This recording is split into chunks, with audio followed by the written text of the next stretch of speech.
যখন কোনো বান্দা তোমার কাছে ন্যায় বিচার প্রার্থী হবে, অন্যায় ভাবে যখন ফেসে যাবে বা যে কোনো ভাবে যখন কোনো বিপদগ্রস্ত হয়ে যাবে, বিচারের ফয়সালা হয়ে যাবে, আমার উম্মতেরা রে, তোমরা তোমাদের ইনসাফ অনুযায়ী তোমরা ন্যায় বিচার প্রতিষ্ঠিত করো। সে যত বড় শক্তিশালী হোক, যত বড় ব্যক্তি হোক, যত বড় শক্তিশালী হোক, তোমরা ন্যায় বিচার প্রতিষ্ঠিত করো। তোমরা তাদের মধ্যে আদাল ইনসাফ ভিত্তিক বিচার ফয়সালা করে দাও। কিয়ামতের ময়দানে আল্লাহর দরবারে তুমিও ইনসাফ ভিত্তিক বিচার পাবে। তুমি যদি সঠিক ফয়সালা করে দাও, তুমিও আল্লাহর দরবারে সঠিক বিচারগুলো পাবে। আর যদি তুমি বিচার করতে যদি ব্যর্থ হয়ে যাও, কিয়ামতের ময়দানে মনে রেখো, ইন্না আযাবি লাশাদীদ, নিশ্চয়ই আল্লাহর আযাব অতি প্রখর, নিশ্চয়ই আল্লাহর আযাব অতি প্রখর। তুমি জেনে রেখো, তুমি যদি আদাল ইনসাফ না করতে পারো, তুমি যদি তোমার অপর ভাইয়ের বিপদ অগ্রসর হয়ে যদি তুমি ন্যায় বিচার প্রতিষ্ঠিত করতে না পারো, তাহলে তুমি মনে রেখো যে কিয়ামতের ময়দানে তুমিও এইরকম অবস্থার মধ্যে সেদিন পড়ে যাবে। এইরকম অবস্থায় তুমি সেদিন পড়ে যাবে। কিন্তু আজকে আমাদের মধ্যে ন্যায় বিচার আছে। বিসমিল্লাহির রহমানির রহিম।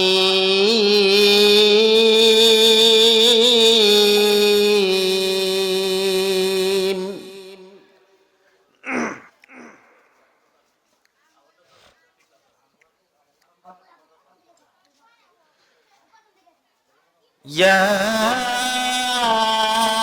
আইয়ুহাল ইনসানু মা গররাকা বিরাব্বিকাল কারীম।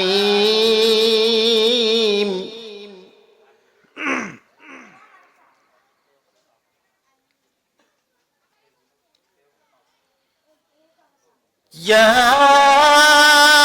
আইয়ুহাল ইনসানু মা গররাকা বিরাব্বিকাল কারীম।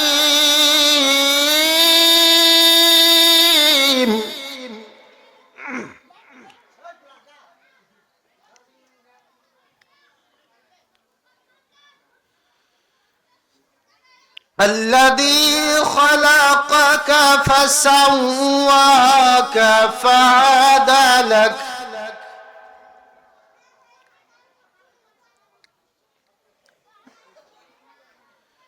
في أي صورة ما شاء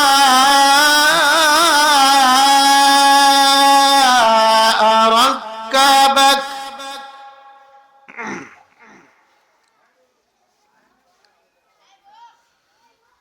كلا بل تكذبون بالدين وإن عليكم لحافظين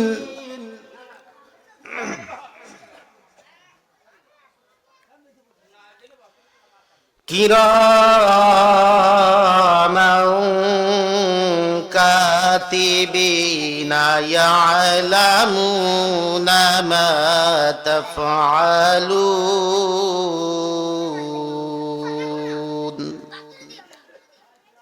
صدق الله العظيم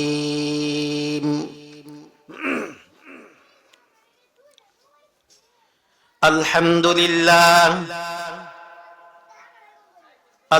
لله أستعينه ونستغفره ونعوذ بالله من شرور أنفسنا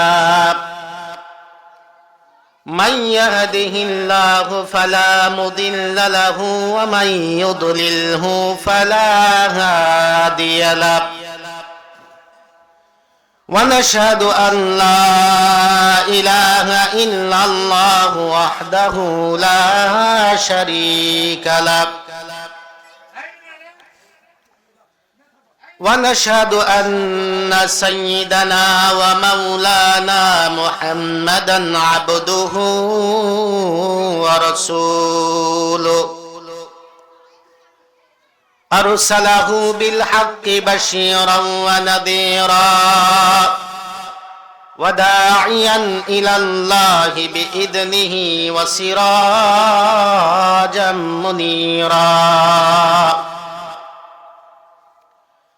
فقد قال الله تعالى في كلامه المجيد وفرقانه الحميد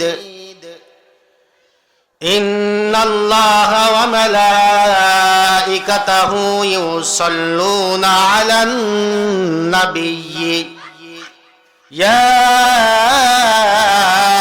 أيها الذين آمنوا صلوا عليه وسلموا تسليما একটু দরুদ পড়ি আল্লাহুম্মা সাল্লি আলা সাইয়্যিদিনা মাওলানা মুহাম্মদ ওয়া আলা আলি সাইয়্যিদিনা মাওলানা।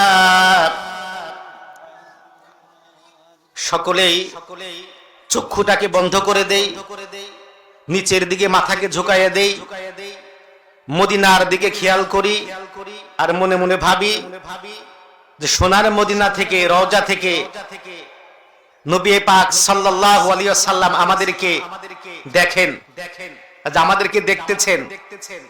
এই চিন্তা করে সকলেই প্রাণ খুলে চক্ষু বন্ধ করে পড়ি আল্লাহুম্মা সাল্লি আলা সাইয়্যিদিনা মাওলানা মুহাম্মদ ওয়া আলা আলি সাইয়্যিদিনা মাওলানা। মানব দানব পশু পাখি 18,000 মখলুকাত,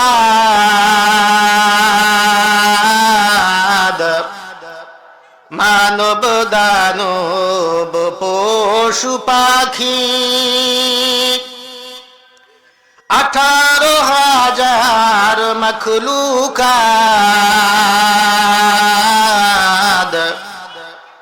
নবীর নামে পড়ে দুরুদ, সবাই বসে নিরালায় আল্লাহুম্মা সাল্লি আলা সাইয়্যিদিনা মাওলানা মুহাম্মদ ওয়া আলা আলি সাইয়্যিদিনা মাওলানা। بلغ العلا بكماله كشف الدجى بجماله حسنت جميع خصاله صلوا عليه وعلى آله আরবের বুকে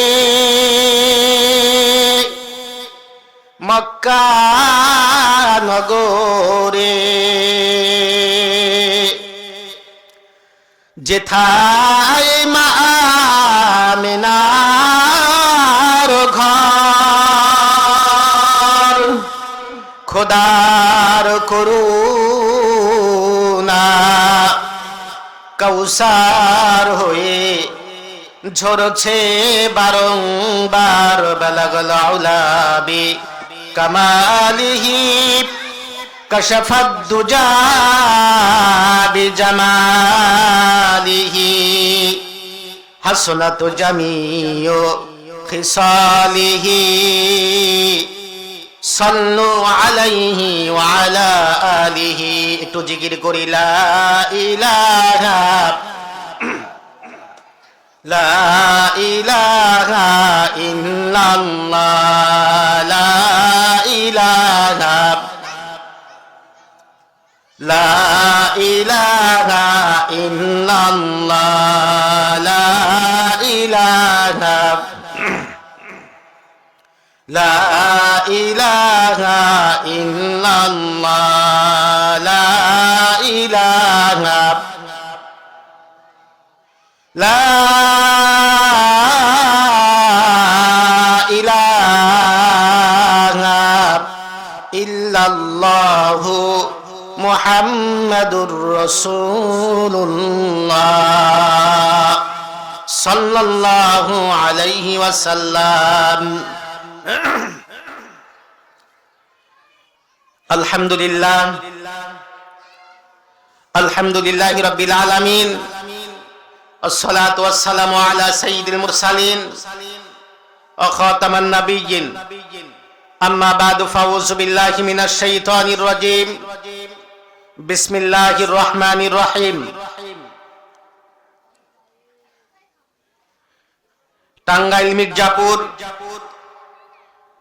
বাসতল ইউনিয়নের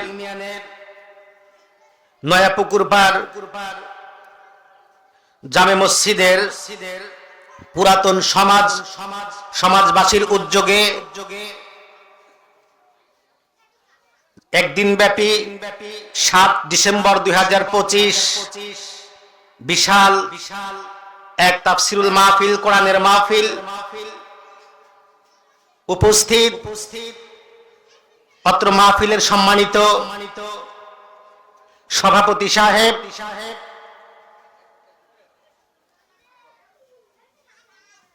জনাব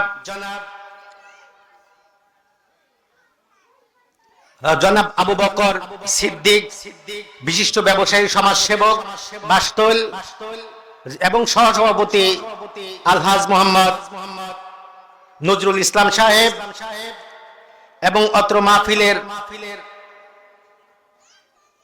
প্রধান বক্তা এবং অত্র মাহফিলের সম্মানিত প্রধান অতিথি, বিশেষ অতিথি, বরেণ্য অতিথি, সম্মানিত অতিথিবৃন্দ, প্যান্ডেলের নিচে অবস্থিত আমার পিতৃতুল্য মাতা মুরব্বেন একরাম, মঞ্চবিষ্ট সম্মানিত আলেমে দ্বীন, পর্দার আড়ালের স্নেহময়ী জান্নাতি মা ও বোনেরা, আসসালামু আলাইকুম ওয়া রাহমাতুল্লাহি ওয়া বারাকাতুহু। মহান রব্বুল আলামিনের দরবারে লাখো কোটি শুকরিয়া জ্ঞাপন করছি যে মহান সত্তা, যে মহান দ্রষ্টা বাদ মাগরিব থেকে এ পর্যন্ত আমাদেরকে ধৈর্য সহকারে এই মাহফিলে এসে বসার তৌফিক ইনায়াত করলেন, এবং কি বসে এই মাহফিল শোনার মতো ধৈর্য দিলেন। তাই সকলে জোরে সোরে বলি আলহামদুলিল্লাহ। সম্মানিত উপস্থিতি, মহান রব্বুল আলামিনের দরবারে অসংখ্য কোটি গুণে সুজুদ, যে মহান সত্তা, যে মহান দ্রষ্টা এই অশান্তময় পৃথিবীতে, এই অশান্ত পৃথিবীতে আমাদেরকে শান্ত পরিবেশে নিরাপত্তার সহিত সুস্থতার সাথে বসার তৌফিক ইনায়াত করলেন। তাই সকলে জোরে সোরে আরেকটি বার বলি আলহামদুলিল্লাহ। এই জমিনে অসংখ্য মানুষ আছে যারা বিভিন্ন সমস্যায় জর্জরিত, কেউ কারাবন্দী, কেউ হসপিটালাইজড, আবার কেউ দুনিয়ার পেরেশানিতে নিমজ্জিত আছে, কেউ সাংসারিক পেরেশানিতে, কেউ অসুস্থতার আজ কবলে পড়ে বিছনায় শায়িত অবস্থায় আছে। সেই তুলনায় আল্লাহ রাব্বুল আলামিন আমাদের সুখে রাখছে কি রাখেন নাই বলেন তো দেখি? সেই তুলনায় আল্লাহ আমাদের সুখে রাখছে না? এই কথা চিন্তা করেও যদি বান্দা একটিবার বলে যে আলহামদুলিল্লাহ, আল্লাহর নবী বলেছেন যদি কোনো ব্যক্তি তার নিয়ামতের একটা নিয়ামত স্মরণ করে যদি শুকরিয়া আদায় করে, তো আল্লাহ রাব্বুল আলামিন ওই বান্দাকে 3টি নিয়ামত বৃদ্ধি করে দেয়। জোরে বলি সুবহানাল্লাহি বিহামদি।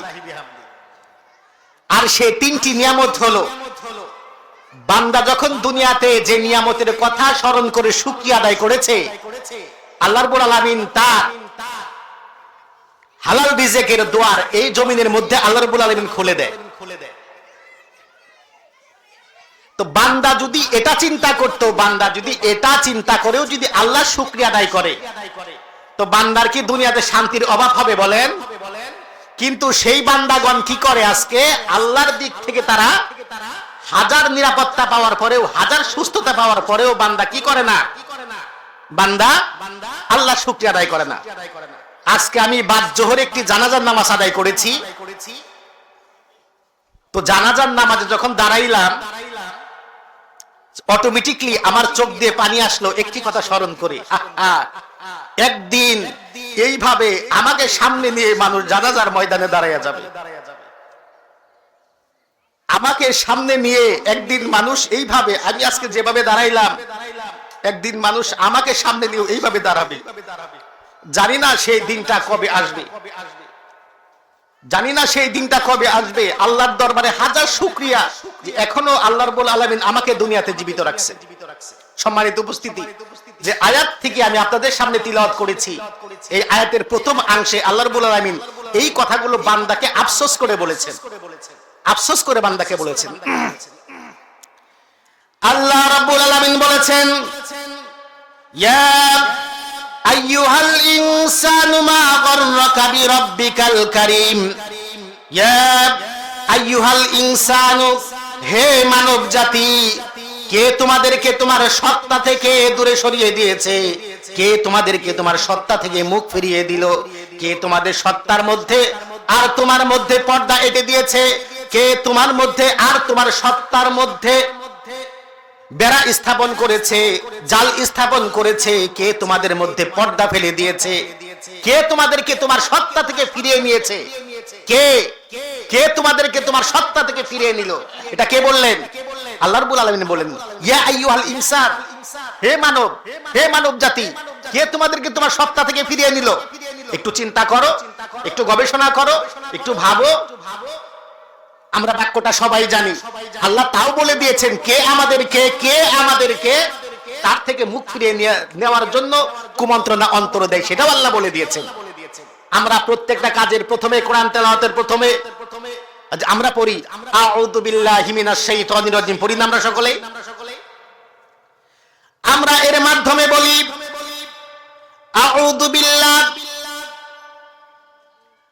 আউযু বিল্লাহি মিনাশ শাইতানির রাজিম।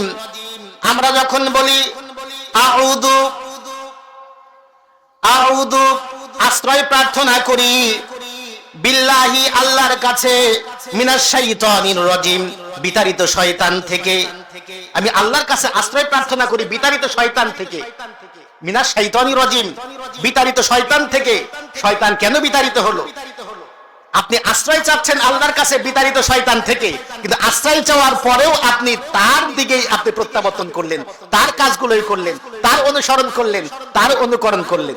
এই জন্য আল্লাহ রাব্বুল আলামিন কোরআনের মধ্যে বললেন, ইয়া আইয়ুহাল ইনসানু মা গাররাকা বিরাব্বিকাল কারীম, হে মানব জাতি, কে তোমাদেরকে তোমার সত্তা থেকে মুখ ফিরিয়ে নিতে বাধ্য করেছে? কে তোমাদেরকে সত্তা থেকে ফিরিয়ে নিল? একটু চিন্তা করো, একটু গবেষণা করো, একটু ভাবো। এই দুনিয়ার জিন্দেগি কয়দিনের? কয়দিন দুনিয়াতে বাঁচবেন? কয়দিন বাঁচবেন? এইখানে কে বলতে পারেন এই মাহফিল থেকে আমি বাড়িতে চলে যেতে পারবো? একটা লোক বলেন যে এই মাহফিল থেকে বাড়িতে চলে যেতে পারবো, বলেন তো দেখি একটা লোক বলতে পারবেন? বলার সাধ্য কারো নাই, বলার সাধ্য কারো নাই। অথচ এই জমিনের মধ্যে আমরা দাম্ভিকতার সহিত চলাফেরা করি, দাম্ভিকতার সহিত চলাফেরা করি। যদি আমরা চিন্তা করতাম মৃত্যুর কথা, চিন্তা করতাম মরণের কথা, তো কোনো মানুষ এই জমিনে দাম্ভিকতার সহিত চলতে পারতো না। আজকে গোটা পৃথিবীতে বিশৃঙ্খলা বিরাজমান। আজকে গোটা পৃথিবীর যে অবস্থা, পৃথিবীর যে অবস্থা চিন্তা করে দেখেন। মানুষে মানুষে বনদ নাই, মানুষে মানুষে মারামারি, হানাহানি, কাটাকাটি, রাষ্ট্রে রাষ্ট্রে, জাতে জাতে, গোত্রে গোত্রে মানুষের আজকে যে অবস্থা, অশান্তি, এই অশান্তিগুলো কে আমাদের মধ্যে দিল? এই অশান্তিগুলো দিল কে? তাই কবি বলেছেন, অশান্ত পৃথিবীতে কেউ নেই শান্তিতে, বলকে জ্বালিয়ে দিল দুঃখেরই অনল। অশান্ত পৃথিবীতে কেউ নেই শান্তিতে, বলকে জ্বালিয়ে দিল দুঃখেরই অনল। ভোরের পাখিরা গায় না সুখের গান, আতঙ্ক ভীতি ভরা যেন এ ভুবন। অশান্ত পৃথিবীতে কেউ নেই শান্তিতে, বলকে জ্বালিয়ে দিল দুঃখেরই অনল। কে দুঃখের অনল কে জানালো? কে জানালো? আমরা নিজেরা নিজেদের প্রতি জুলুম করেছি, আমরা নিজেরা নিজেদের প্রতি জুলুম করেছি।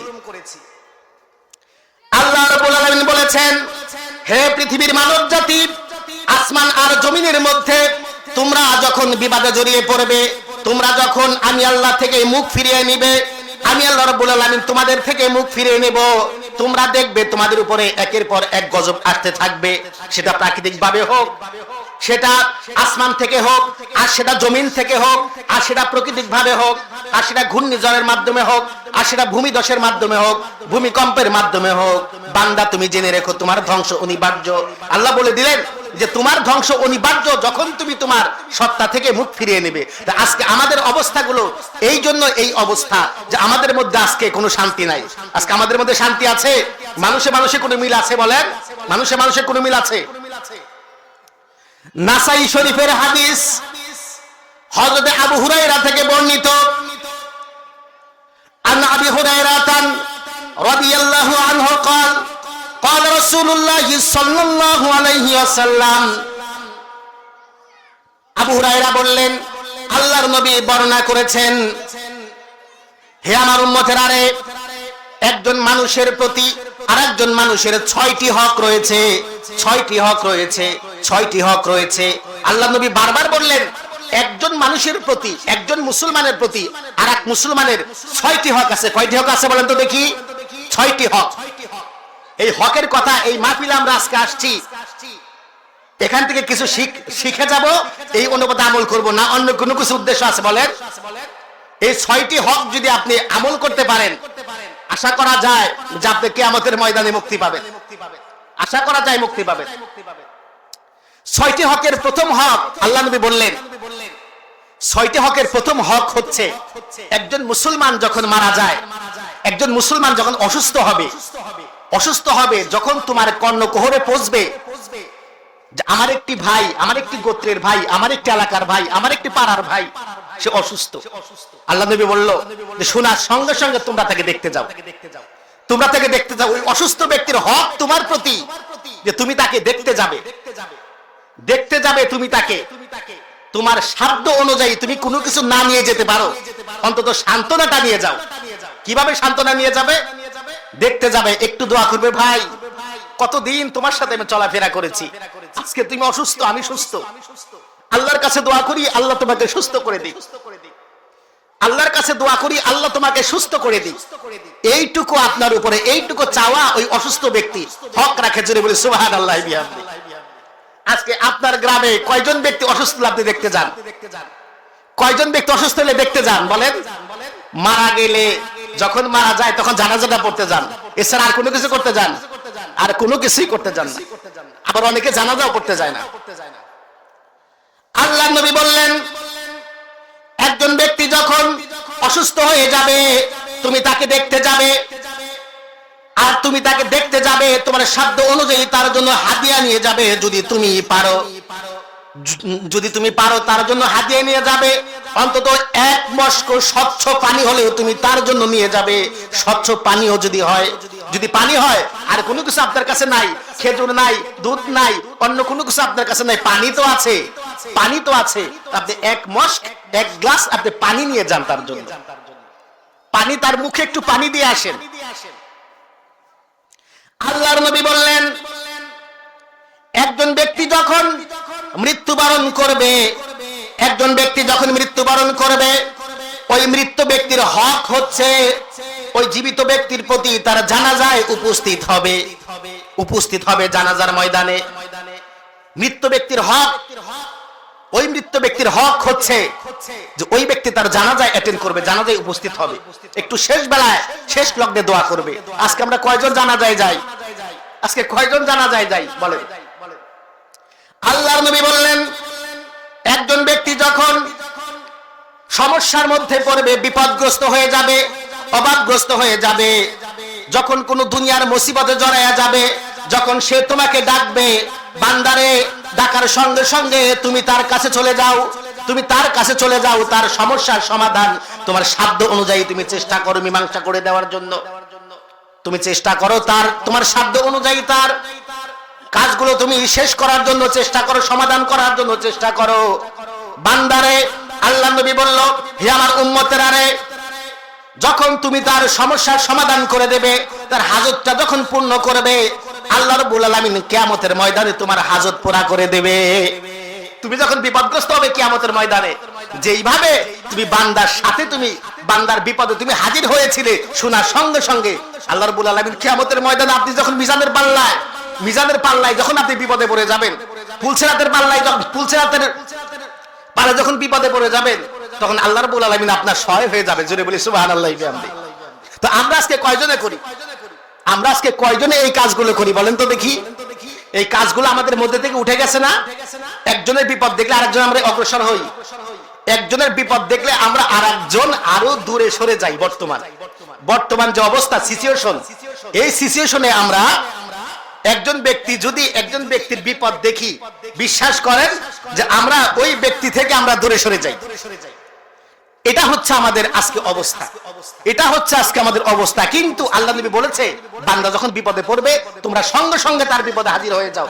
ওই বান্দার বিপদ থেকে ওই বান্দাকে তুমি মুক্ত করো। একটু জিকির করি, লা ইলাহা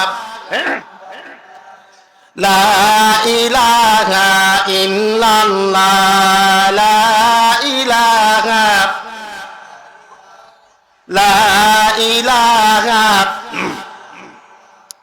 লা ইলাহা ইল্লাল্লাহ,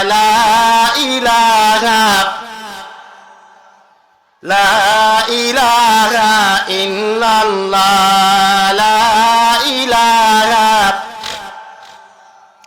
লা ইলাহা ইল্লাল্লাহু মুহাম্মাদুর রাসূলুল্লাহ সাল্লাল্লাহু আলাইহি ওয়াসাল্লাম। সম্মানিত উপস্থিতি, আজকে মানুষের যে অবস্থা, আজকে মানুষ যদি মানুষের বিপদ অগ্রসর না হয়, খোদার কসম কিয়ামতের ময়দানে ওই বান্দা আল্লাহর কোনো ইহসান পাবে না, আল্লাহর নবীর কোনো দয়া পাবে না, আল্লাহর নবীর সংস্পর্শেও তারা থাকতে পারবে না। অনেক দূরে চলে যাবে তাদের থেকে কিয়ামতের ময়দানে মুখ ফিরিয়ে নেবে। আল্লাহর নবী তাদের থেকে কিয়ামতের ময়দানে মুখ ফিরিয়ে নেবে, এদের ধারে কাছেও যাবে না। কিন্তু মানুষ আজকে এমন অবস্থা, মানুষের বিপদ দেখলে তারা আরো তাকে বিপদে কিভাবে ফেলা যায় এই রকম চেষ্টা মানুষ করতে থাকে। আল্লাহর নবী আরো বললেন, আমার উম্মতেরা রে, যখন কোনো বান্দা তোমার কাছে ন্যায় বিচার প্রার্থী হবে, অন্যায় ভাবে যখন ফেসে যাবে, বা যে কোনো ভাবে যখন কোনো বিপদগ্রস্ত হয়ে যাবে, বিচারের ফয়সালা হয়ে যাবে, আমার উম্মতেরা রে, তোমরা তোমাদের ইনসাফ অনুযায়ী তোমরা ন্যায় বিচার প্রতিষ্ঠিত করো। সে যত বড় শক্তিশালী হোক, যত বড় ব্যক্তি হোক, যত বড় শক্তিশালী হোক, তোমরা ন্যায় বিচার প্রতিষ্ঠিত করো। তোমরা তাদের মধ্যে আদাল ইনসাফ ভিত্তিক বিচার ফয়সালা করে দাও। কিয়ামতের ময়দানে আল্লাহর দরবারে তুমিও ইনসাফ ভিত্তিক বিচার পাবে। তুমি যদি সঠিক ফয়সালা করে দাও, তুমিও আল্লাহর দরবারে সঠিক বিচারগুলো পাবে। আর যদি তুমি বিচার করতে যদি ব্যর্থ হয়ে যাও, কিয়ামতের ময়দানে মনে রেখো, ইন্না আযাবি লাশাদীদ, নিশ্চয়ই আল্লাহর আযাব অতি প্রখর। তুমি জেনে রেখো, তুমি যদি আদাল ইনসাফ না করতে পারো, তুমি যদি তোমার অপর ভাইয়ের বিপদ অগ্রসর হয়ে যদি তুমি ন্যায় বিচার প্রতিষ্ঠিত করতে না পারো, তাহলে তুমি মনে রেখো যে কিয়ামতের ময়দানে তুমিও এইরকম অবস্থার মধ্যে সেদিন পড়ে যাবে। এইরকম অবস্থায় তুমি সেদিন পড়ে যাবে। কিন্তু আজকে আমাদের মধ্যে ন্যায় বিচার আছে। আল্লাহর নবী বললেন, যদি তোমার সামনে যদি ক্ষমতাবান ব্যক্তির চাইতেও যদি বড় ব্যক্তি আসে, তারপরে তুমি ইনসাফ ভিত্তিক বিচার ফয়সালা করবে, তোমার সাধ্য অনুযায়ী তুমি করে দেবে, যেন বান্দা কোনো কষ্ট না পায়, আমার বান্দা যেন কোনো দিকে যেন কষ্ট না পায়, এই দিকে তুমি খেয়াল রাখবে। আল্লাহ রাব্বুল আলামিন তার কোরআনের মধ্যে বলেছেন, কুনতুম খায়রু উম্মতি উখরিজাত লিন-নাস তা'মুরুনা বিল মা'রুফ ওয়া তানহাউনা আনিল মুনকার। আল্লাহ রাব্বুল আলামিন বললেন, কুনতুম খায়রু উম্মতি উখরিজাত লিন-নাস, তোমরাই তো শ্রেষ্ঠ জাতি, তোমরাই তো উত্তম জাতি, তোমরাই তো সবচাইতে ভালো জাতি। অতবার তোমরা মানুষদেরকে সৎ কাজের দিকে ডাকবে আর মন্দ কাজ থেকে ফিরাবে। আল্লাহ রাব্বুল আলামিন বললেন, উলাইকা হুম খায়রুল বারিয়া, তোমরাই শ্রেষ্ঠ জাতি, তোমরাই উত্তম জাতি, তোমরাই সবচাইতে মূল্যবান জাতি, তোমরাই হচ্ছ সবচাইতে উৎকৃষ্ট মানের মানুষ। যদি তোমরা আদল ভিত্তিক বিচার ফয়সালা করতে পারো, ইনসাফ ভিত্তিক বিচার ফয়সালা যদি করতে পারো রে বান্দা, তবে মনে রেখো তোমাদের মতো শান্তিপ্রিয় জাতি আসমান আর জমিনের মধ্যে আর হতে পারে না। সুবহানাল্লাহ সকলেই।